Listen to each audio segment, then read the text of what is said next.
వాక్యం చూసుకున్నా అండి.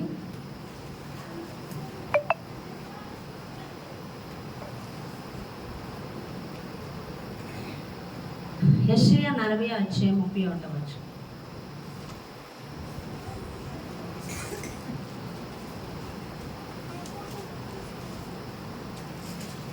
యెషయా 40:31.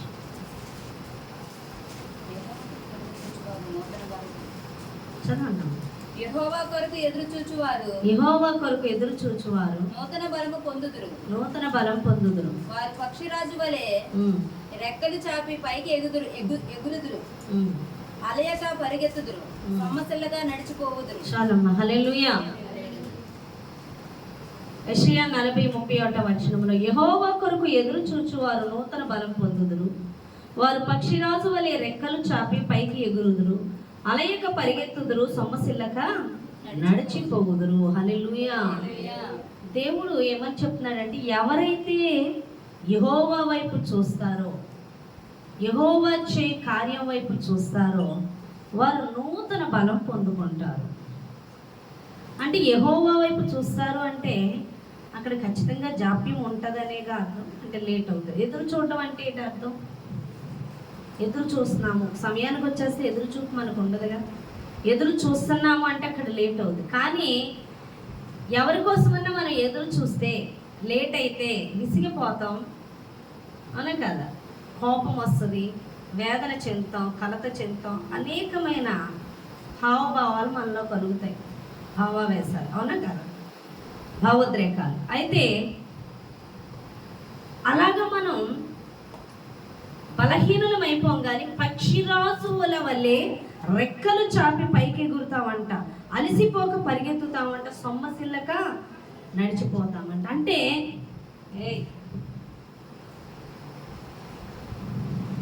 అంటే బలం పొందుకుంటాం, అలసిపోం. దేవుడు వైపు ఎదురు చూడడం వల్ల మనం అలసిపోం, కానీ బలం పొందుకుంటామంట. చాలా జాగ్రత్తగా వినాలి వాక్యం. ఎంత కాన్సన్ట్రేషన్ వాక్యం మీద పెడితే చాలా చిన్న పాయింటే, కానీ ఆ పాయింట్లోనే ఉంది మన వాక్యం మర్మం అర్థం చేసుకోవడంలో, గ్రహించడంలోనే ఉంటుంది. కొంచెం కూడా మీరు స్లిప్ అయ్యారంటే మొత్తం ఆ వాక్యం ఆ పదం చుట్టూనే తిరుగుతూ ఉంటుంది. యెహోవా కొరకు ఎదురు చూచువారు మాత్రమే బలం పొందుకుంటారు. వాళ్ళు అలసిపోరు అంట. ఎవరి కోసం ఎక్కువ ఏదైనా లేట్ అయినప్పుడు దేవుడి వైపు చూసినప్పుడు అలసిపోతాం అనుకుంటాం, అవునా కదా. లేట్ మనకి ఏదైనా తొందరగా అయిపోవాలి పని, కానీ లేట్ అయ్యి అప్పుడు అబ్రహాంకి లేట్ అయిందా లేదా? అబ్రహాం విసిగిపోయాడా? లేదు. అయ్యో అని కృంగిపోయాడా? ఒక మనిషి బలవంతుడైనా చిన్న కృంగిపోయే మాట వస్తే తెలిస్తే చాలు, బలవంతుడైన బలహీనుడైపోతాడు. కానీ ముసలివాడైన అబ్రహాము అంతగా ఎదురు చూసాడు అంటే ఎంతగా ప్రతిదినం బలం పొందుకుంటూనే ఉన్నాడు. వయసు అయిపోయి కొద్ది బలం పొందుకున్న వ్యక్తిగానే కనిపిస్తున్నాడు అబ్రహాము. కారణము అతను యెహోవా కొరకు ఎదురు చూస్తున్నాడు. హల్లెలూయా. అయితే యెహోవా కొరకు ఎదురు చూచువారు నూతన బలం పొందుదురు అని దేవుడు మాట్లాడుతున్నాడు కదా. మరి అబ్రహాం పొందుకున్నాడు. అసలు నూతన బలం పొందుకోవడం అంటే ఏంటి, ఎలా పొందుకుంటాం? యెహోవా చేసే కార్యాల కోసం మనం ఎదురు చూడటం, అవునా కదా. చాలా లేట్ అవుతుంది, కానీ అడుగుతూ ఉంటాం, ఎందుకు దేవా, ఎందుకు లేటు, ఎప్పుడు దేవా, ఎప్పుడు జరుగుతుంది, ఏంటి ప్రభువా అని అడుగుతూ ఉంటాం. మన కార్యాల విషయంలో అలసిపోతూ ఉంటాం, కృంగిపోతూ ఉంటాం. ఇంకెప్పుడు జరుగుతుంది, ఇంకెన్నాళ్ళు ప్రార్థన చేయాలి, నీ వైపే చూస్తున్నాను, చాలా ప్రయత్నాలు చేస్తున్నాను, అటు అవ్వట్లేదు, కొన్ని నిన్ను అడుగుతున్నాను, ఇటు జరగట్లేదు, ఏంటి ప్రభువా అని అడుగుతూ ఉంటాం. మనం అడుగుదామా అడగమా? అలసిపోతూ ఉంటాం.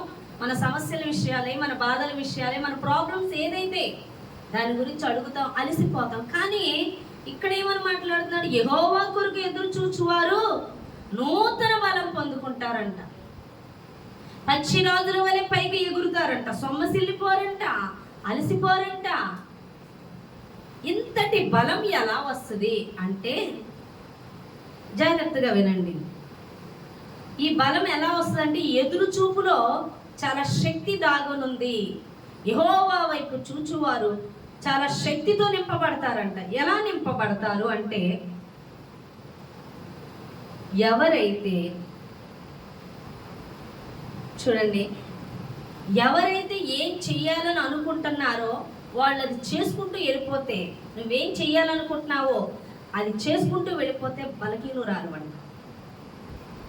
కానీ నువ్వు ఏం చెయ్యాలని ప్రభు కోరుకుంటున్నాడో అది నువ్వు చేస్తే ఆత్మలో బలపడతావు.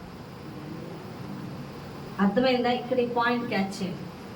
ఈ బలం ఎలా పొందుకుంటావు, లేదా ఎలా బలహీనురాలు అవుతావు అంటే, నువ్వు బలం పొందుకోవాలంటే దేవుడు ప్రభు ఏం చెయ్యాలని నువ్వు కోరుకుంటున్నాడో అలాగ నువ్వు చేసినట్లయితే బలం పొందుకుంటావు. నువ్వేం చేయాలనుకుంటున్నావో నువ్వు చేసేసుకుంటూ ఉంటే బలహీనురాలు అవుతావు. ఆ బలం ఎలా పొందుకోవాలంటే, ప్రభు నువ్వు ఏం చెయ్యాలని కోరుకుంటున్నాడో అది చేయడం వల్ల బలం పొందుకుంటావు అని దేవుడు మాట్లాడుతున్నాడు. ఈ పాయింట్ చాలా క్యాచ్ చేయాలి. మనం ఉదయం లెగిసిన కాంచి రాత్రి వరకు ఏం చేయాలన్న ప్లానింగ్స్ మనవే. కానీ ప్రభు మనల్ని ఏం చేయమంటున్నాడో అది చేయాలి అన్నది ఎవరికి ఉండదు. అర్థమవుతుందా?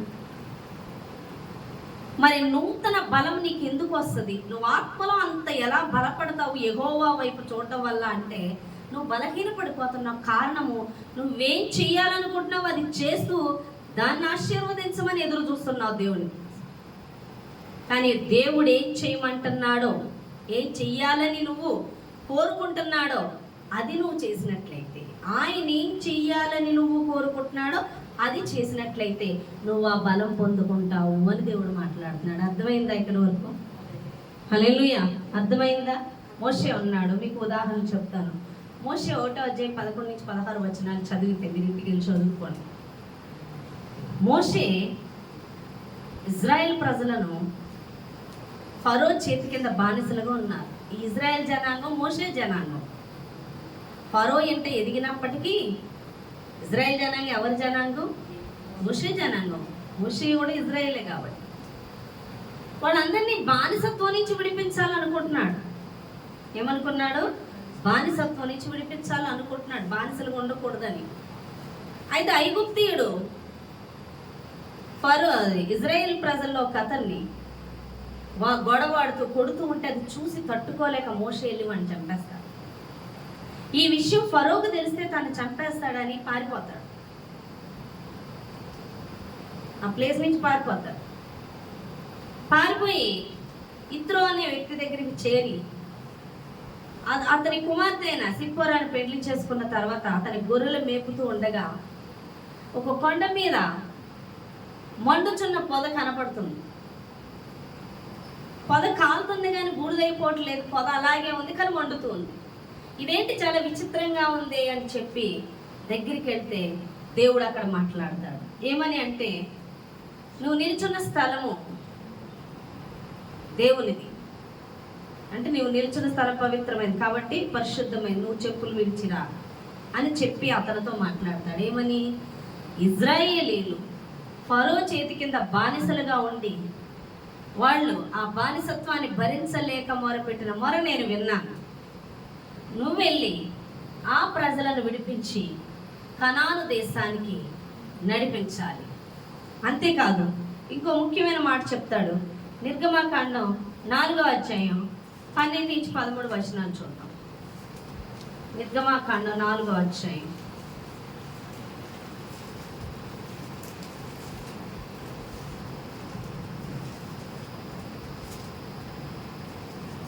12 నుంచి 13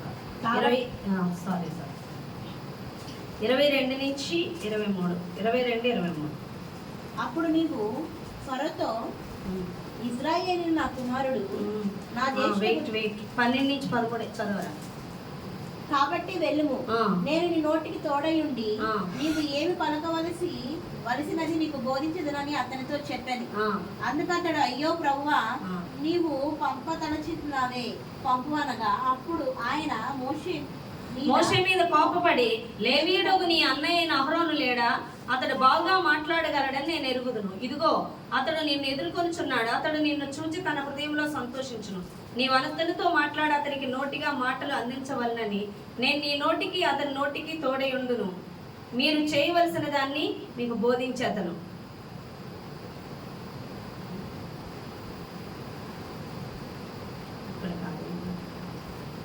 ఇరవై 23 చదవండి సార్.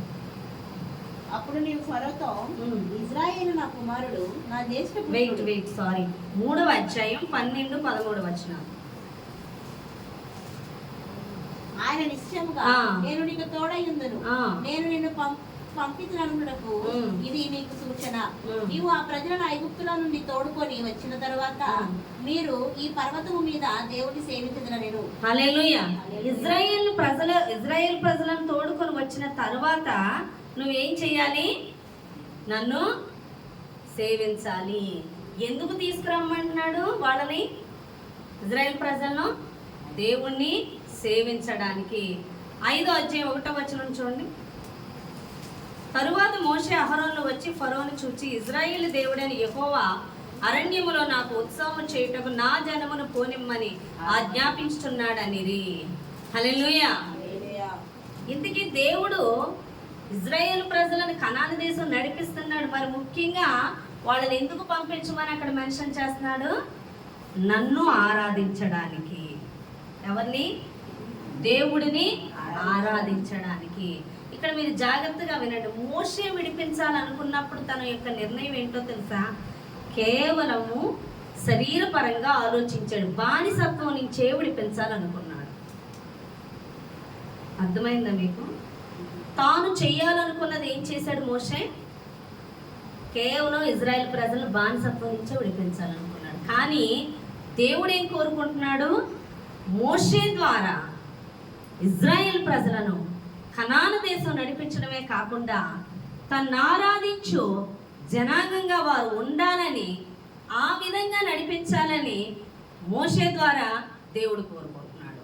అది మోషేకి దేవుడు అనుకున్న ఆత్మ నడిపింపు. అది మోషే అనుకున్నది. అది మీకు అర్థమైందా తేడా? మోషే ఏమనుకున్నాడు? కేవలం బానిసత్వం నుంచే విడిపించాలనుకున్నాడు. కానీ దేవుడు అనుకున్నాడు బానిసత్వం నుంచే కాదు, వారిని పరలోక రాజ్యాన్ని కూడా సిద్ధపరచాలనుకున్నాడు. హల్లెలూయా. మనం అనుకున్న ఎప్పుడు కూడా శరీరపరంగానే ఆలోచిస్తాము. మనం అనుకున్నాయి మనం చేసే ఎల్లప్పుడూ కూడా ఇహ సంబంధమైనవే.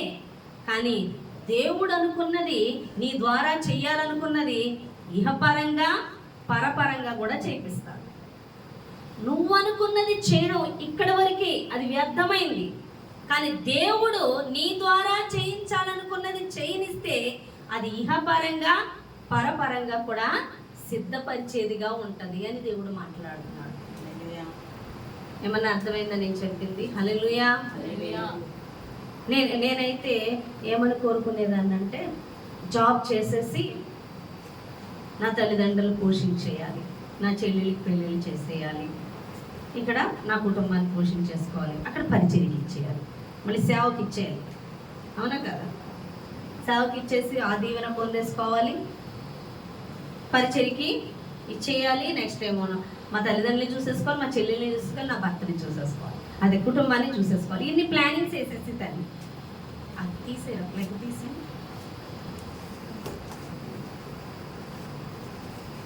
హల్లెలూయా. నా ప్లానింగ్ ఇది. కానీ దేవుడు ఏం మాట్లాడాడో తెలుసా? నీ తల్లిదండ్రులు పోషిస్తావు కానీ అది నేను జాబ్ ఇస్తే. అవునా కదా? జాబ్ ఎవరు ఇవ్వాలి నాకు? అది ప్రార్థన చేస్తున్నాను, దేవుడా నువ్వు ఇవ్వాలి. అవును, జాబ్ ఇస్తే ఏం చేస్తావు? వాళ్ళకి డబ్బులు అంటే ఇస్తావు కానీ పరలోక రాజ్యాన్ని ఇవ్వగలవా? మంచి ఆరోగ్యాన్ని ఇవ్వగలవా? ఆయుష్ని ఇవ్వగలవా? పైగా డబ్బులు ఇస్తే నేను ఇస్తున్నా, నేను చూస్తున్నా, నేను పోషిస్తున్నా అన్న గర్వానికి పోతుంది. అవును కదా? నేను చూడటం మంచిదా, నువ్వు చూడటం మంచిదా? నువ్వు చూడటమే మంచిది. నువ్వు పరలోక రాజ్యాన్ని సిద్ధపరుస్తావు, నువ్వు ఆరోగ్యాన్ని ఇస్తావు, నువ్వు పోషించగలవు. ఇప్పుడు అన్నీ అన్నీ నేనే చూస్తున్నాను అన్న గర్వంతో నువ్వేమైపోతావు? పడిపోతాం. మనం పడిపోవడానికి కారణం ఏమవుతుంది? గర్వమేగా. గర్వం వల్లేగా సాతాను పడిపోయాడు. అవునా కాదా? కాబట్టి నువ్వు పోషించడం కాదు, నేను పోషిస్తాను. నేను ఒక ప్రణాళిక కలిగి ఉన్నాను నీ మీద. ఆ ప్రణాళిక నువ్వు జరిగించు అని దేవుడు మాట్లాడు. ఏ ప్రణాళిక నా ఎడల కలిగి ఉన్నాడో అది నాకు చెప్పడం మొదలుపెట్టాడు. అది నేను చేయడం మొదలుపెట్టాను. అంటే ఆయన నాకు చెప్పింది నేను చేయడానికి డిసైడ్ అయ్యాను, చేయడం కూడా మొదలు పెట్టేశాను. అంటే నేను అనుకున్నది ఏంటి అంటే నేనే వాళ్ళని పోషించాలి. కానీ దేవుడు అనుకున్నది ఏంటంటే వాళ్ళని పరపరంగా ఇహపరంగా వాళ్ళని దీవించడం కోసం, అనేకులు సిద్ధపరచడం కోసం దేవుడు ఆత్మపరంగా దేవుడు ప్రభు ఏమనుకుంటున్నాడో, నేనేం చెయ్యాలనుకుంటున్నాడో అది చేయించడం కోసం నాతో మాట్లాడేవాడు. అర్థమైందా? హల్లెలూయా. ఎప్పుడైతే నేను దేవుడు చెప్పింది చేయడం మొదలు పెట్టానో అప్పుడు మొదలైంది నా సమస్యలకు విడుదల. అప్పుడు మొదలైంది సమస్యలకు విడుదల. మన చుట్టూ బోలెడు సమస్యలతో నింపబడిపోతాం. మనం దేవుడితో మాట్లాడే మాటలు ఏంటో తెలుసా? ప్రభువా, ఈ సమస్యలు తీసేయి, ఈ సమస్యలు తీసేయి, అప్పుడు నేను ప్రశాంతంగా నీ పని చేస్తాను. ఈ సమస్యలు తీసేయి, అప్పుడు నీ సన్నిధికి వస్తాను ప్రశాంతంగా. ఈ సమస్యలు తీసేయి, అప్పుడు నేను వాక్యం చదువుతాను. ఎప్పుడు ఈ సమస్యలు తీరుతాయి తెలుసా? నువ్వు ఎప్పుడైతే ఆయన నువ్వేం చెయ్యాలనుకుంటున్నాడో అది చేయడం మొదలు పెడతావో అప్పుడు సమస్యల నుంచి విడుదల మొదలవుతుంది. ఏదైతే నువ్వు కావాలని కోరుకుంటూ పరిగెడుతున్నావో అది నీ వద్దకు రాదు. కానీ ఎప్పుడైతే నువ్వు దాని వెంట పరిగెట్టడం మానేసి దేవుని వైపు చూసి దేవుడు ఏం చేయాలని కోరుకుంటున్నాడో నువ్వు అది చేయడం మొదలు పెడతావో అప్పటి నుంచి దేవుడు నీ జీవితంలో అద్భుతాలు చేయడం నువ్వు చూడడం మొదలు పెడతావు. హల్లెలూయా. అర్థమైందా? మోషే తాను అనుకున్నది చేసినప్పుడు ఏ అద్భుతం జరగల. ఆ వ్యక్తిని కొట్టాడు, చంపేశాడు, భయపడ్డాడు. పైగా ఏమని? అమ్మో నన్ను ఫరో చంపేస్తాడని పారిపోయాడు. కానీ దేవుడు చెప్పింది చేయడానికి బయలుదేరినప్పుడు అద్భుతాలు స్టార్ట్ అయ్యాయి. ఫరోకి భయపడి పారిపోయిన మోషే ఫరో ఎదుట నిలబడ్డాడు. ఎర్ర సముద్రం పాయలు చేయబడింది. ఆకాశము నుండి మన్నా కురిపించబడింది. ఆకాశము నుండి అది బండ నుంచి నీళ్లు ఇవ్వబడ్డాయి. అరణ్య మార్గం గుండా వాళ్ళు నడిపించగలిగాడు. ఇవన్నీ అద్భుతాలు ఎప్పుడు జరిగాయి అంటే దేవుడు తన ఎడల కలిగి ఉన్న ఉద్దేశాన్ని బయలుపరచది చేయమన్నప్పుడు చేయడానికి అడుగులు వేయడం మొదలు పెట్టాక మోషే నాయకుడిగా మార్చబడ్డాడు. మోషే నాయకత్వం మొదలయ్యింది. మోషేకి అందరూ లోబడ్డారు. మోషే డైరెక్ట్ ఫరో ఎదుట నిలబడి మాట్లాడగలిగాడు. కయ్యానికన్నా వియ్యానికన్నా సమబుద్ధి ఉండాలి. అవునా కదా? ఒక సామాన్యుడు వెళ్ళి ఫరో రాజు ఎదుట మాట్లాడడం సామాన్యమైన విషయమా? కానే కాదు. సమబుద్ధికి వెళ్ళి ఆ ప్రజలను పంపి అని మాట్లాడుతున్నాడంటే ఎంతగా మోషేను హెచ్చించాడో దేవుడు ఆలోచించు. నీ చిన్న చిన్న కార్యాల కోసం చుట్టూ తిరిగితే అద్భుతాలు కనబడవు, ఆశ్చర్యాలు కనబడవు. నీ జీవితం చప్పగా వెళ్తుంది. నీ జీవితం చప్పగానే వెళ్తుంది. ఏమి కనబడవు. ఏదో కదులుతున్నాడు అనుకుంటాం, ఏడుతాం, మొరపెడతాం, ప్రభువా సహాయం చెయ్యంటావు. నీ పని నువ్వు చూసుకుంటావు, నీ ప్రయత్నాలు నువ్వు గానిస్తావు. ఆ ప్రయత్నం సక్సెస్ అయితే దేవుడు చేశాడు అనుకుంటావు, అవ్వకపోతే ఎందుకు చేయలేదు దేవా అనుకుంటావు. నీకే అర్థం అవ్వదు దేవుడు చేస్తున్నాడో చేయట్లేదు, దేవుడు ఇచ్చిందో కాదో తెలియట్లేదు, నేను అనుకుంటే సరిపోయిందిరా అనుకుంటావు. కానీ దేవుడు ఏమనుకుంటున్నాడో తెలుసుకోవాలి.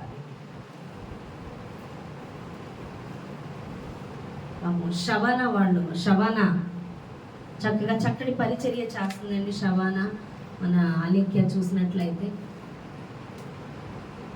కొంచెంలో నమ్మకంగా ఉన్న వారిని అనేకమైన వాటి మీద నియమిస్తారంట. ఆ అమ్మాయి హౌస్ లిస్టింగ్లో నమ్మకంగా ఉంది. దేవుడు ఆత్మలను కట్టే పరిచర్య అప్పగించాడు. ఏం పరిచర్య అండి? ఆత్మలను కట్టే పరిచర్య అప్పగించాడు. పెద్ద మద్దారు వెళ్ళి ఆ పిల్ల వాక్యం అందరినీ సిద్ధపరిచే బాధ్యత చాలా చోట్లకి నడిపిస్తున్నాడు. అమ్మాయి కొంచెంలో నమ్మకుండా అనేకమైన పరిచర్యలు అప్పగిస్తున్నాడు. ఎందుకంటే నమ్మకంగా ఉంటుంది. తన ఇంటి పని తన పని వదిలి దేవుని పనికి పరుగులెత్తుతుంది. అందులో భాగంగా ఇంకా దేవుడు అప్పగిస్తున్నాడు. హాస్పిటల్ పరిచర్య కూడా అప్పగించాడు. హాస్పిటల్ పరిచర్య అప్పగించినాడు. వాళ్ళు వెళ్తే ఇప్పటికే చాలా మంది చల్లపల్లిలో ఒక ఆమెను దేవుడు సిద్ధపరుస్తున్నాడు. మార్తమ్మ గారు, నిర్మలా గారు వాడి ప్రార్థనల ద్వారా చాలా స్వస్థ పొందుకున్నారు. వాళ్ళు ఫోన్లు చేస్తున్నారు, వేరే ఊర్లు వెళ్ళిపోయినా ఫోన్లో కలుస్తున్నారు. ఇంకా ఒకళ్ళు డిశ్చార్జ్ అవ్వడానికి ఇంకొకరు టచ్ అవుతున్నారు, ఇంకొకరు డిశ్చార్జ్ అయ్యడానికి ఇంకొకరు టచ్ అవుతున్నారు. మొన్న రీసెంట్గా ఒక బాబు టచ్ అయ్యాడు, రవితేజ అబ్బాయి పేరు. వాడు అమ్మగారి పేరు స్వరూప. అంకు ఏం జరిగిందో తెలియట్లేదు, ప్రాబ్లం. కాల్ తీసారంట. ఆ అబ్బాయికి ఒకప్పుడు బోలెడు డబ్బులుండి అంట చేతిలో, రూపాయి చేతిలో లేదు. ఇంటది కట్టాలి. తల్లిని గవర్నమెంట్ హాస్పిటల్లో జాయిన్ చేశారు. ఎక్కువ మెడిసిన్ బయటికి రాస్తున్నారంట, వేలేనంట మెడిసిన్. రూపాయి లేదంట. తమ్ముడు పెళ్లి చేసుకొని వెళ్ళిపోయి ఈ అబ్బాయికి పెళ్ళి అయింది. వాళ్ళ భార్య ప్రెగ్నెంట్, వాళ్ళ అమ్మగారి ఇంట్లో ఉంటుంది అమ్మాయి. ఒక్కరు తన దగ్గర చాలా మంది అప్పులు తీసుకున్నారంట, ఇచ్చేవాళ్ళు కూడా ఇవ్వట్లేదంట. ఒక పక్కకి అమ్మక ప్రాబ్లం. దేవుడితో తను అనుకున్నాడంట, ప్రభా నువ్వు ఉన్నావా, నేను సరిగ్గా చర్చి కట్ట వెళ్ళలేదు, నేను ఇక్కడి నుంచి వెళ్తాను, నేనేం చేయాలో నాకు తెలియట్లేదు, నాతో మాట్లాడు అని కట్ట అన్నప్పుడు అదే సమయంలో షబానా అనికి వెళ్ళడం జరిగింది. అబ్బాయితో మాట్లాడుతూ ఆశ్చర్యపోయానంట. దేవుడే పంపించాడు వెళ్ళనని. మాట్లాడిన తర్వాత ఈ అమౌంట్ గురించి ఎక్కువ ఆలోచించి వాళ్ళ సిస్టర్ కావాలని డబ్బులు అడుగుదామని అనుకుంటూ ఇంటికి వెళ్ళి పడుకున్నాడంట. పడుకుంటే కల్లో వాళ్ళ సిస్టర్ని ఫోన్ చేసి డబ్బులు అడుగుతుంటే ఇస్తాను అన్న మాట అంటలేదు, కానీ అలాగే నాన్న అంటుందంట. అడిగి ఫోన్ పెట్టేసి నిద్దట్లోనే కల్లోనే మళ్ళీ అతను పడుకుంటున్నాడంట. పడుకుంటే ఒక ఫోన్ రింగ్ అయిందంట, కాల్ వచ్చిందంట కల్లో. ఏంటి ఆ కాల్ అని తీస్తే కంపెనీ కాల్స్ మనల్ని మాట్లాడకుండా అవే మాట్లాడతాయి. అలా మాట్లాడుతున్నారంట కాల్స్లో. ఆ వ్యక్తితో ఆ రవితేజ ఏమనంటే, నువ్వు అమౌంట్ కోసం నువ్వు ఎక్కడికి పరుగులు ఎత్తన అవసరం లేదు, నీకు అమౌంట్ వస్తుంది, నువ్వు ఈజీగా కట్టేసుకోవచ్చు, చాలా ఈజీగా కట్టేసుకోవచ్చు. అయితే ఒక్కటి విడిచిపెట్టవద్దు, దేవుణ్ణి అడగడం, దేవుని పాదాలు పట్టుకోవడం, కన్నీటి ప్రార్థన విడిచిపెట్టవద్దు. దేవుని సన్నిధిలో నువ్వు మొరపెట్టు, దేవుడు ఖచ్చితంగా నిన్ను కాపాడుతాడు, నీకు అమౌంట్ వస్తుంది. దేవుడు నిన్ను కోరుకుంటున్నాడు, దేవుడు నిన్ను ప్రేమిస్తున్నాడు, దేవుడు నిన్ను విడిచిపెట్టడు. ఎవరండి మీరు, ఏంటి నాకు ఇవన్నీ చెప్తున్నారంటే ఈయన మాటకి సమాధానం లేదంట. చెప్పుకుంటూ వెళ్ళిపోతున్నారంట. నీ భుజబలాన్ని నీ కుడి ఎడమల నేను ఆవరించి ఉన్నాను, నా బాహువు నిన్ను బలపరుస్తుంది అని ఆ అబ్బాయి చెప్పే మాటలన్నీ కూడా దేవుని మాటలే, దేవుని వాక్యాలే. ఆ అబ్బాయికి ఉన్నాయో లేవో కూడా తెలియదు, కానీ దేవుని వాగ్దానాలు అన్నీ చెప్పారంట. చెప్పి పెట్టేసాక ఈ అబ్బాయికి డౌట్ వచ్చిందంట, ఎవరు ఈ ఫోన్ చేసింది, ఒకవేళ ఇప్పుడు దాకా అక్కన డబ్బులు అడిగాను కదా, ఈ అక్క ఏమన్నా చేయించిందా అని గౌగా ఫోన్ చేద్దామని చూస్తే అప్పుడు వచ్చిన కాల్ నెంబర్ తప్ప ఇక ఏ నెంబర్ ఆ ఫోన్లో లేదంట. ఏంటి ఏ నెంబరు లేదని వెతుకుతుంటే ఏ నెంబరు లేదంట.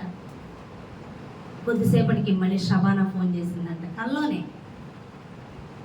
నాన్న డబ్బులు దొరికాయా అని అడుగుతున్నాడు. ఏం డబ్బులు అక్క, ఏంటి నీకు తెలుసా వీళ్ళు చేస్తారని అంటే ఈఎంఐ మాటలు పట్టించుకుంటలేదంట. దొరికాయా? దొరుకుతాయి నాన్న, భయపడకు, నీకు డబ్బులు వస్తాయి, ఖచ్చితంగా నీకు ఇస్తాడు దేవుడు. నువ్వు విశ్వాసంతో ఉండు, నువ్వు కృంగిపోకు, నువ్వు భయపడకు, నువ్వు ఎదురు చూడు, నువ్వు ప్రార్థన చెయ్యి అని ఆ అమ్మాయి చెప్తుంటే దానికి ఏమీ అర్థం కాలేదంట. ఇవన్నీ ఎలా తెలుసు, ఇవన్నీ ఎవరు చెప్పారంటే, నాకు అన్నీ తెలుసు, నేను నిన్ను చూస్తున్నాను అని చెప్తున్నాను. హల్లెలూయా. ఆ కళ వచ్చాక లెగిసి ఆశ్చర్యపోయాడంట అబ్బాయి. ఏంటి నాకు కళ ఇలా వచ్చింది అని ఆశ్చర్యపోయి ఆ అబ్బాయి హాస్పిటల్కి వెళ్ళాడంట. వాళ్ళ అమ్మగారి దగ్గరికి వెళ్ళబోతుకి అమ్మాయికి వాళ్ళ అమ్మగారికి సిలెన్స్ ఎక్కిందా అని చూస్తే నరాలు దొరకట్లేదంట. ఆ నరాలు దొరికేలాగా దాని పేరు ఏదో చెప్పాడు, అది కొనిది అమ్మన్నారంట. అది స్టాక్లో ఆన్లైన్ అయిపోయింది, అది బయటికి వెళ్ళి తీసుకురావాలన్నారు. ఎంత అనుకుంటున్నారు? 9,000 అంట. కనీసం రూపాయి లేదంటే చేతిలో. ఏంటి ప్రభా, ఏం చేయాలి? ఎవరిని అప్పడిగినా ఎక్కడ దొరకట్లేదండి. బయటకు వచ్చి నాన్న అంటే ఉన్న డబ్బులు కూడా అయిపోయి, తిండి 2 రోజులకు ఒకసారి తింటున్నాడు, భోజనానికి కూడా లేవు. ఇక మన దగ్గర ఉన్న రూపాయి కూడా అయిపోయింది. అంటే ప్రభా సహాయం చేయి, ప్రభా సహాయం చేయంటే ఒక ఫ్రెండ్ కనిపించాడంట. ఏంటో ఇక్కడ ఉన్నా అంటే జరిగిందంతా చెప్పాడంట. చెప్తే అవునా, నీ ఫోన్ నెంబర్ ఏది అంతా అని ఫోన్పే చేసి 9,200 ఫోన్పే చేశాడు. కనీసాలు అమ్మ కొబ్బరి నీళ్ళు కూడా కొనడానికి లేవంటాం. వెంటనే ఆ డబ్బులు పట్టుకెళ్ళి అది కొని ఆ కొబ్బరి నీళ్ళు అయ్యి కొన్నాడు. అక్క నాకు ఫోన్ చేశాను, నీకు విషయం తెలుసా, ఆ అబ్బాయి డబ్బులు ఇచ్చే వ్యక్తి కాదు, ఆ అబ్బాయి నాకు 15,000 ఇవ్వాలి, ఎంత అడిగినా ఇచ్చే వ్యక్తి కాదు, ఎవరికి ఇవ్వడం, కొట్టి చంపేసుకో ఇవ్వడం.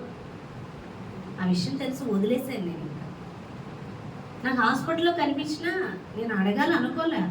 ఏంట్రా తనే అడిగితే నేను చెప్పాను తప్ప నేను ఇస్తాడని నాకు గ్యారంటీ లేదు, కానీ తను ఇచ్చాడు అని చెప్తున్నాడు. హల్లెలూయా, హల్లెలూయా.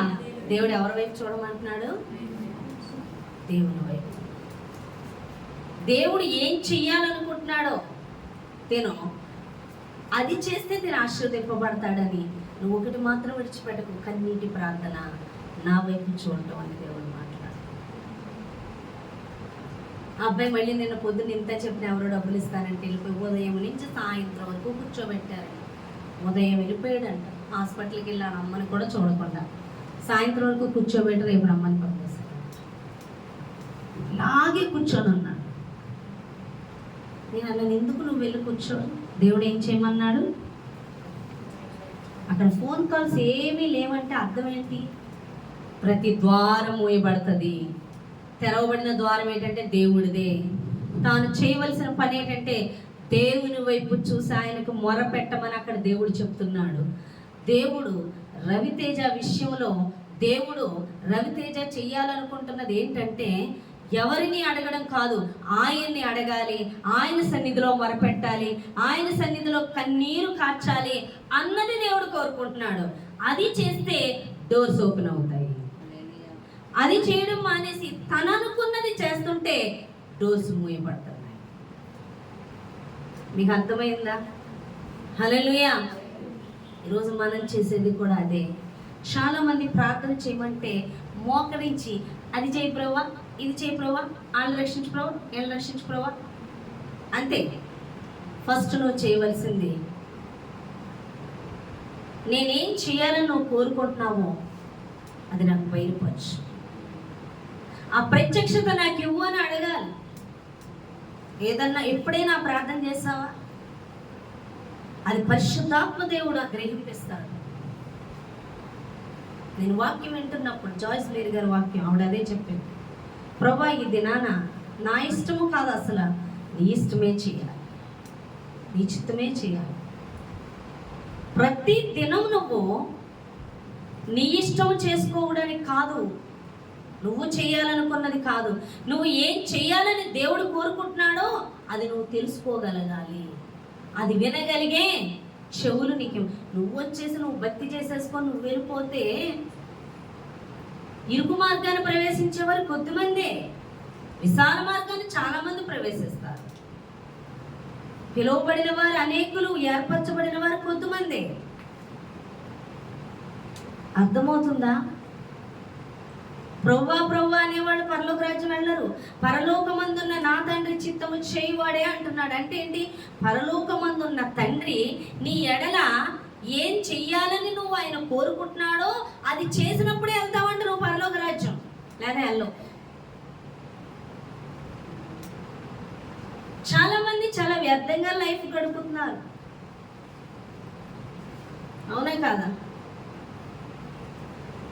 నువ్వు ఒక 10,000 50,000 వస్తాయి అన్నారు. ఒక అప్లికేషన్ ఫామ్ ఫిలప్ చేయాలి, అవి చేయాలి, ఇవి చేయాలని ఒక 20,000 దాకా ఖర్చు పెట్టి అన్నీ చేయించి, ఈ ప్రాసెస్ కరెక్ట్ కాదు, ఈ విధంగా వస్తే 50,000 రావు, వేరే ప్రాసెస్ అంటే ఇదంతా వ్యర్థమైపోద్దా లేదా? వ్యర్థమైపోద్దా? కాబట్టి మనం ప్రతి అడిగి ఎలా వేస్తే 50,000 పొందుకునేలా కరెక్ట్గా అడిగి ఇది కరెక్టేనా కాదా అని అడిగి చెంది అప్లికేషన్ ఫిలప్ చేసుకొని ప్రతీది వివరంగా తెలుసుకొని అడుగులేస్తాం. ఎంత డబ్బులు రావు. మరి పరలోక రాజ్యానికి ఎలా అడుగులేస్తాం? పరలోక రాజ్యానికి సిద్ధపడేవాళ్ళు ఇహపరంగా అన్ని విషయాల్లో వారి పాదాల యొద్దకే వస్తాయండి. అన్ని సమకూరుస్తాడు, ఆయనే ఇస్తాడు. నువ్వు ఎప్పుడైతే ఆయన చిత్తము నీకు తెలుస్తుందో, బయలుపరుస్తాడో, అది నువ్వు చేయడం మొదలు పెట్టగానే నీ ఎడలో అద్భుతాలే కాదు, ఆయన ప్రతి ఐశ్వర్యము ఆశీర్వాదము నీ యొద్దకి రావడం మొదలవుతుంది. అవునా కాదా? మోషే దేవుని చిత్తం చేస్తున్నప్పుడు ఆకాశంలో మన్నాహారం కురిపించాడా లేదా? అది ఎక్కడి నుంచి వచ్చింది? ఇజ్రాయెల్ ప్రజలను మోషేను పోషించిందంత దేవుడే అక్కడ. అంటే అర్థం ఏంటి? దేవుడు చెప్పింది చేస్తున్న వాళ్ళకి దేవుడే పోషణకర్త. దేవుడు పోషించిన రీతిగా వాళ్ళు కూడా పోషింపబడలేరు. వాళ్ళు తెచ్చుకున్న అంత బాగా బాధ్యత తీసుకుంటాడు. అది తెలియక దేవుని చిత్తాన్ని, దేవుని మార్గాన్ని వదిలేసి మనం అనుకున్నది చేసుకుంటూ వెళ్ళిపోతూ ఉంటే, ఏదో వాగ్దానం చదువుకొని యెహోవా కొరకు ఎదురు చూచువారు నూతన బలం పొందుకొనుదురు అని చదివేసి నేను యేసయ్య దగ్గరే ప్రార్థన చేస్తున్నాను కాబట్టి నేను ఆ బలం పొందేసుకుంటాను అనుకుంటూ నువ్వు అనుకున్నది నువ్వు చేసుకుంటూ వెళ్ళిపోతే, నువ్వు అనుకున్నది చేయడం వల్ల నువ్వు గొప్ప స్థానానికి వెళ్ళొచ్చేమో, ఒక డాక్టర్ అవ్వచ్చేమో, ఒక ఇంజనీర్ అవ్వచ్చేమో, ఒక లక్షాధికారి అవ్వచ్చేమో, కోటీశ్వరాలు అవ్వచ్చేమో, ఒక కోటీశ్వరుడు అవుతావేమో, ఒక రాజకీయవేత్త అవుతావేమో, ఒక ఘనమైన వ్యక్తి అవుతావేమో, కానీ ఏది కూడా నేను పరలోక రాజ్యం తీసుకెళ్ళను. కానీ దేవుని మార్గంలో వెళ్ళిన నువ్వు, దేవుని చిత్తం, దేవుడు నువ్వు ఏం చేయదలుచుకొని ఉన్నాడో, నువ్వేం చేయాలని ఆయన కోరుకుంటున్నాడో అది చేస్తున్నప్పుడు నువ్వు చేసే ప్రతి పని పరలోక రాజ్యంలో కనబడుతుంది. నువ్వు నేరుగా వెళ్ళిపోవచ్చు పరలోక రాజ్యం. ఎందుకంటే నువ్వు ఎవరి చిత్తాన్ని చేస్తున్నావు, దేవుడు ఏం చేయాలనుకుంటున్నాడు అది చేస్తున్నావు కాబట్టి నువ్వు వెళ్ళిపోతావు పరలోక రాజ్యం. ఇహపరంగా కూడా నువ్వు వెళ్ళేది ఎవరి త్రోవా? దేవుడి చిత్తం చేస్తున్న వాళ్ళకి ముందుగా ఎవరు వెళ్తారు? నీకు ముందుగా నేను వెళ్తానన్నాడు. ఎప్పుడు నీ పని చేసుకుంటుంటేనా నీకు ముందుగా వెళ్తాడు? దేవుని చిత్తం చేస్తున్నాడు. నీకు ముందుగా వెళ్ళి మార్గాలను సరళపరుస్తాను. ఆయనే వద్ద ఆయన కూడా ఎవరుంటారు? ఆయన దూతల సమూహం ఉంటారు. రాజు అయితే మనకు కొద్దిగా ఏమైనా ఉంటుందా? మనకు కొద్దిగా ఎందుకు ఉంటుంది? అలా కాదు. సింహం పిల్లలు లేమి గలవే పస్తులు ఉంటాయేమో, కానీ యెహోవాను ఆశ్రయించే వారికి ఏ మేలు కుదువై ఉంటుంది, ఏది కుదువై ఉండదని దేవుడు మాట్లాడుతున్నాడు. నువ్వు యెహోవాను ఆశ్రయిస్తే ఈ దినాన్ని నువ్వు విపరీతమైన ప్రార్థనలు కాదు, మొట్టమొదటి నువ్వు చేయవలసింది, నేనేం చెయ్యాలని నువ్వు కోరుకుంటున్నావో నాకు బయలుపరచు అని అడగాలి. అది నీ పనే ఉన్నది. నేను అడిగేదాన్ని, నాకు స్పష్టత ఇవ్వు ప్రభువా. జాబ్ చేయొద్దు అంటున్నావు, నేనేం చేయాలి, ఏంటి నేను చేయవలసిన పని? వెంటనే స్పష్టత వచ్చేయలేదు నాకు. సువార్త చెప్పమంటున్నాడు, ఎలా, ఏంటి, ఎలా కదలాలి, ప్రతిదైన ప్రత్యక్షతలు అడుగుతూ అది చేసుకుంటూ వెళ్ళేదాన్ని. నేను భయపడేది మనుషులకు శాతానికో కాదు, దేవుని చిత్తాన్ని చేయకుండా తప్పిపోతానేమో.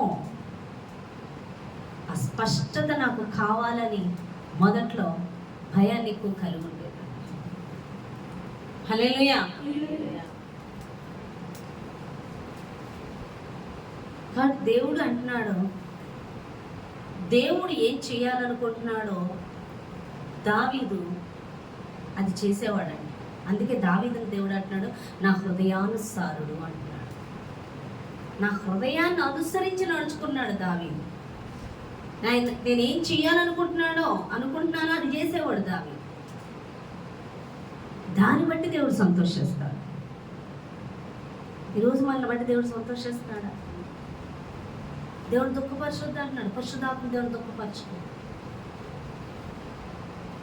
చాలా ప్రమాదం. హల్లెలూయా. పరిశుద్ధాత్మ దేవుని దుఃఖపరిచే వారిగా మనం ఉండకూడదు. దేవునికి 100% లోబడాలి. ఇది నాన్న దేవుడి చిత్తం అడగకుండా, దేవుడు నీ పైన కలిగి ఉన్న ప్రణాళిక ఏమోదో అడగకుండా నువ్వు వెళ్ళిపోతున్నావేమో, అది కొద్ది రోజులకి వ్యర్థమే. తృప్తి ఉండదు తెలుసా నీకు? నువ్వు చచ్చేటప్పుడు తృప్తిగా చావు, భయంతో చేస్తావు. దేవుని చిత్తం చేయవాడు దేవుని రాజ్యాన్ని, దేవుని చూడడానికి వెళ్ళిపోతున్నానని సంతోషిస్తాడు చనిపోయేటప్పుడు. కానీ ఇక్కడ భూమి మీద ఉన్నంతసేపు దేవుడి చిత్తము చేయక, నా బాధ్యతలన్నీ అయిపోయాక నేను పరిచర్యకి వస్తాను, నా బాధ్యతలన్నీ అయిపోయాక దేవుడి చిత్తం గురించి ఆలోచిస్తాను అన్న వాళ్ళకి ఎప్పటికీ తీరం పెరుగుతూనే ఉంటాయి. వాళ్ళు తృప్తితో చావరు, భయంతో చేస్తారు. ఎందుకంటే నేను దేవుని చిత్తాన్ని చేయలేకపోయాను, ఇప్పుడు నేను ఎక్కడికి వెళతానన్న భయంతో ఉంటారు. కానీ దేవుని చిత్తాన్ని చేయవారు ఏమంటారు? యేసుప్రభువు వారు ఏమన్నారు? సమాప్తమైనది. తండ్రి, నా ఆత్మను నీ చేతులకు అప్పగించుకుంటున్నాను. చూసారా, ఆయన తండ్రి చెప్పిన పని పూర్తి చేశాడు కాబట్టి ఇదిగో నువ్వు నాకు అప్పగించినది సమాప్తమైనది అని చెప్పగలిగి ఉన్నాడు. తండ్రి, నా ఆత్మ నీ చేతులకు అప్పగించుకుంటున్నానని చెప్పగలిగి ఉన్నాడు. ఈరోజు అటువంటి సంతృప్తి ఉందా? దేవుడు అప్పచెప్పింది నేను చేశాను అన్నది నీ దగ్గర ఉందా? అసలు అప్పచెప్పింది ఏంటో నువ్వు అడుగుతున్నావా? ఆ స్వరాన్ని వినగలుగుతున్నావా? లేదా నువ్వు అనుకున్నది ఏదో చేసుకుంటూ వెళ్ళిపోతూ ఉన్నావా? అది రేపు పరలోక రాజ్యంలో కనబడదు. ఇహపరంగా కూడా దేవుని ఎరుగని వారు చేసుకున్నట్లు నువ్వు వెళ్ళిపోతే రేపు దేవుని ఎరుగని వారు ఉన్న చోట్ల నువ్వు ఉంటావా? నీకు వాళ్ళకి తేడా ఏంటి? ఏమన్నా అర్థమైందా నేను చెప్పింది?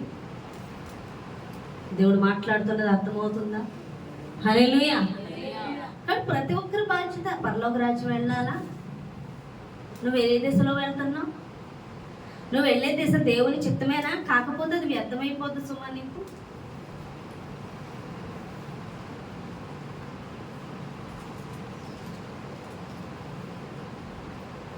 దేవుడి చిత్తాన్ని చూసి అడుగులేస్తే అది పరలోక రాజ్యంలో ఉంటుంది.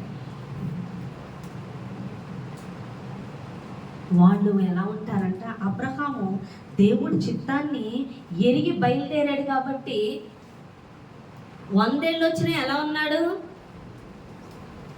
బలంగా ఉన్నాడనే చెప్పాలి. పిల్లలుగా అన్నాడు ఇంకా, అవునే కదా?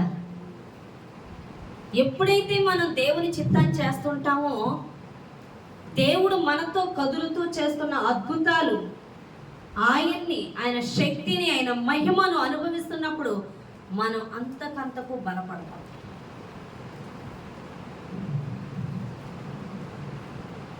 నిన్నటి వరకు ఒకటైతే ఈరోజు మరలా నూతనంగా శక్తితో బలపడతాం. ఎందుకంటే మనం వెళ్ళేది దేవుని యొక్క మార్గములో. దేవుడు ఏది చేయాలని మనల్ని కోరుకుంటున్నాడు అది చేస్తున్నాం కాబట్టి మనం అప్పుడు శక్తిని పొందుకుంటామంట. మనం అనుకున్నది చేసుకుంటూ వెళ్తున్నప్పుడు దినము బలహీనులము, భయస్థులము, రోగులము, అర్థమవుతుందా? కృంగిపోయిన వారిగా, పడిపోయిన వారిగా, వ్యర్థులైన వారిగా అయిపోతాము. కానీ దేవుని మార్గంలో వెళ్ళేవాళ్ళు సొమ్మసిల్లక అలయక నడుతురు, పక్షి రాజుల వలె పైకి ఇంకా ఉన్నత స్థానంలో, ఇంకా ఆత్మీయ ఎదుగుదల, ఇంకా అన్ని విషయాల్లో కూడా ఉన్నత స్థానంలోకి వెళతారంట. హల్లెలూయా. అట్టి ఉన్నత స్థానంలోకి నువ్వు వెళ్ళాలంటే నువ్వేం చేయాలి? దేవుడు నీ ఎడల కలిగి ఉన్న ఏం చెయ్యాలని నువ్వు దేవుడు కోరుకుంటున్నాడో అది తెలుసుకునే పనిలో ఉండు. ప్రార్థన చెయ్యి, అడుగు, చెప్తాడు. ఇంకా చెప్పకుండా ఉండడం, దాన్ని అడగాలి, దాన్ని వెతకాలి. నువ్వు అడిగినప్పుడు అది చేయడం మొదలు పెట్టిన తోడనే నీ చుట్టూ ఉన్న సమస్యలు తొలగిపోవడం మొదలవుతాయి. నీకేదైతే దేవుడు ఉద్దేశించున్నాడో అది చేయడం మొదలు పెడితే, ఏది వెతుకుతున్నావో, ఏ సమస్య కోసం నువ్వు బాధపడుతున్నావో వాటన్నిటి నుంచి విడుదల వచ్చేస్తుందని దేవుడు మాట్లాడుతున్నాడు. నేను ఇందా చెప్పాను రవితేజ అన్న అబ్బాయికి, నువ్వు డబ్బుల కోసం వెతుకుతున్నావు, నువ్వు ఒకటి విడిచిపెట్టకు, నా దగ్గర ప్రార్థన చేయి, కన్నీటి ప్రార్థన చేయి, నాకు మొరపెట్టు, నన్ను అడుగు, నీకు వస్తాయి డబ్బులు. ఎలా వస్తాయి చెప్పలా? నీకు వస్తాయి, నువ్వు కొట్టుకోగలుగుతావు, త్వరలోనే అందుతాయి అని చెప్పాడా లేదా? అంటే నువ్వు ఆయన చెప్పింది ఏంటంటే ఆయన సన్నిధిలో ఉండమంటున్నాడు. తనకి ప్రస్తుతం చెప్పిన మాట ఏంటంటే ఆయన సన్నిధిలో ఉండి ఆయన మొరపెట్టమంటున్నాడు. దేవుడు డోర్స్ ఓపెన్ చేస్తాడు. ఎప్పుడైతే నువ్వు సమస్య కోసం కన్నీరు కాచి ఏడవద్దు, సమస్య వైపు చూడొద్దు, నువ్వు చేయవలసిన పని ఏంటో సార్, దేవుడు నీ కొరకు ఏదైతే ఉద్దేశించున్నాడో అదేంటో తెలుసుకో. ఏం చేయాలని కోరుకుంటున్నాడో దేవుడు నీ ద్వారా అది తెలుసుకో, అది చేయడానికి అప్పగించుకో. నీకు ఆయన చెప్పినట్టు నడుచుకో, వెళ్ళు, అది చెయ్యి.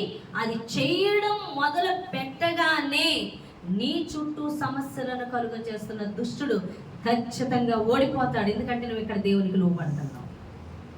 వాడు ఓడిపోతాడు, వాడు పడిపోతాడు, సమస్యలు కూడా అలాగే తొలగిపోతూ ఉంటాయి. ఎప్పుడు తొలగిపోయాయి, ఎలా తొలగిపోయాయి నీకే తెలియకుండా ఆశ్చర్యపోరీతిగా రాత్రి చీకటి వచ్చి చూస్తుండగానే తెల్లవారిపోయినట్లుగా, వెలుగు వచ్చినట్లుగా నీ చీకటి అనే సమస్యలు తొలగిపోతాయి అని దేవుడు మాట్లాడుతున్నాడు. లేదు ఈ సమస్య తీరేక, ఆ సమస్య తీరేక అంటే ఎప్పటికీ సమస్య తీరడం మరింత ఎక్కువైపోతుంది. నీ విధానము, నువ్వు అనుకున్నట్టు, నువ్వేం చెయ్యాలనుకుంటున్నావు అది చేసుకుంటూ వెళ్ళిపోతున్నావా, సమస్యల్లో మునిగిపోతావు. నువ్వేం చెయ్యాలనుకున్నదో కాదు, దేవుడు నువ్వేం చెయ్యాలని కోరుకుంటున్నాడో అది చేయడానికి నువ్వు సిద్ధపడు. నువ్వు వేసే ప్రతి అడుగు పరలోకంలో కనబడుతుంది. నువ్వు వేసే ప్రతి అడుగులోని దేవుడు నీకు తోడై ఉంటాడు. నువ్వు వేస్తున్న ప్రతి అడుగును బట్టి నీ చుట్టూ ఉన్న ప్రతి సమస్య ఒక్కొక్కటిగా తీరిపోవడం మొదలవుతుందని దేవుడు మాట్లాడుతున్నాడు. అందుకే చింతించొద్దు, చింత యావత్తు నా మీద వేసేయండి, నా కాడి మోయండి, మీ పనుల వారు నా మీద వేసేయండి, నా కాడి సులువు అని చెప్తున్నాడు దేవుడు. మనం ఎప్పటికైనా కాడి ఎత్తుకోము, మనమే వెళ్ళిపోతూ ఉంటాం. మనం వెళ్ళిపోయే మార్గంలో మాత్రం దేవుడిని వచ్చి దీవించమంటాం. అది అన్నిటికీ జరగదు. మార్గాన్ని మార్చుకోవాల్సింది నువ్వు. నీ మార్గం విడిచిపెట్టి దేవుని మార్గంలోకి రావాల్సింది నువ్వు. నీ మార్గంలోకి ఆయన రాడు. నువ్వు అనుకున్నది చేసుకుంటూ వెళ్ళిపోతే అక్కడ దీవెన ఉండదు. దేవుడు నువ్వు ఏం చేయాలని కోరుకుంటున్నాడో అది చేయడానికి నువ్వు అప్పగించుకో. అది చేయడానికి దేవుని సన్నిధిలో అడుగు. వెంటనే నీ చుట్టూ ఉన్న సమస్యలతో ఎప్పుడైతే నీకు దేవుడు చెప్తాడో అది చేయడం మొదలు పెడుతున్నావో అద్భుతాలు చూస్తావు, దేవుని మహిమను చూస్తావు, దేవుని శక్తిని చూస్తావు, బలపడతావు, దినము శక్తితో నింపబడతావు. నీ సమస్యలు అలాగే తొలగిపోతాయి. ఒత్తిగిలిపోతాడు శాతాను, లేదా శాతాను మరింత నిన్ను త్రుక్కి వేస్తాడు. నువ్వు అనుకున్న విధానం లేకపోతే బిడ్డానికి అర్థమైతే, దేవుడు మాట్లాడితే నీ హృదయాన్ని దేవుడికి ఇప్పుడే సమర్పించుకో. అడుగు, అయ్యా ఎందుకు ఒక వస్తువు నేను బాగు చేసుకున్నాను అనుకో, ఎందుకు బాగు చేసుకుంటా, నాకు ఉపయోగపడాలనేదా? అవునా కదా? సెకండ్ హ్యాండ్ల బండి ఎవరైనా అమ్మేస్తున్నారు అనుకోండి, కొనుక్కుంటా. ఎందుకని? నేను వాడుకోవాలి. ఆ కొనుక్కున్న దాన్ని ఏం చేస్తాను, ఇంకొంచెం డబ్బులు ఖర్చు పెట్టి దాన్ని ఇంకా నీట్గా చేసుకొని వాడుకుంటాను. అలాగే పనికిరాని మన జీవితాలు శాతాను చేత వాడబడి నశించిపోతున్న మనల్ని ఆయన రక్షించుకొని తన స్వరక్తం ఇచ్చి మన పాపాలు కడిగి తన ఐశ్వర్యాన్ని మనకి ఇచ్చి అన్నీ ఇచ్చింది. ఎందుకంటే తన పనికి వాడుకుంటాడు, మూల పెట్టడానికి కాదు. నువ్వు అప్పగించుకో, నీ చుట్టూ ఉన్న ప్రతిదీ తొలగిపోద్దని దేవుడు మాట్లాడుతున్నాడు. ఈ చిన్న మాటలో దేవుడు దీవించి ఆశీర్వదించును గాక. ఆమేన్. ప్రార్థన చేద్దామండి.